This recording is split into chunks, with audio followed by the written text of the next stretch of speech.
নাই। সর্বশেষ নবী আলাইহিস সালাতু ওয়াস সালাম বলেন, কেউ যদি জুমার, এই কথাটা খেয়াল রাখবেন সবাই, কেউ যদি জুমার দিনকে কেন্দ্র করে লক্ষ্য করে খুব সুন্দর করে সে গোসল করতেছে, তার নিয়ত হচ্ছে আজকে জুমার দিন, তার নিয়ত হচ্ছে, হাদিসের বাংলা তর্জমা করতেছি, হাদিস নাম্বার ইবনে মাজার 1087 নম্বর হাদিস, ইবনে মাজার 1087 নম্বর হাদিসের মধ্যে নবী আলাইহিস সালাতু ওয়াস সালাম বলে, কেউ যদি জুমার দিনকে কেন্দ্র করে খুব সুন্দর করে গোসল করলো, মিসওয়াক করলো, সুন্দরভাবে মিসওয়াক করে গোসল করে উত্তম পোশাক পরিধান করে আতর ব্যবহার করে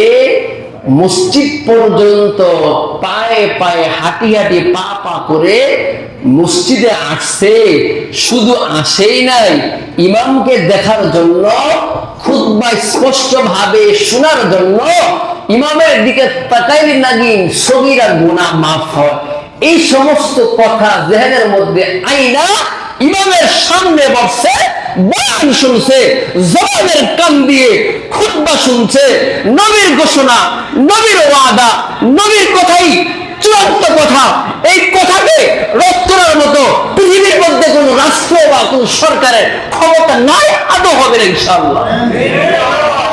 আছে না? আছে। প্রতিটি কদমে কদমে সে যে হাইটে হাইটে আসবে, প্রতিটি কদমের সওয়াব।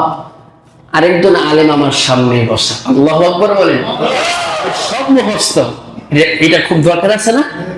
দরকার আছে, জানার শেষ নাই, জানার কোনো শেষ নাই।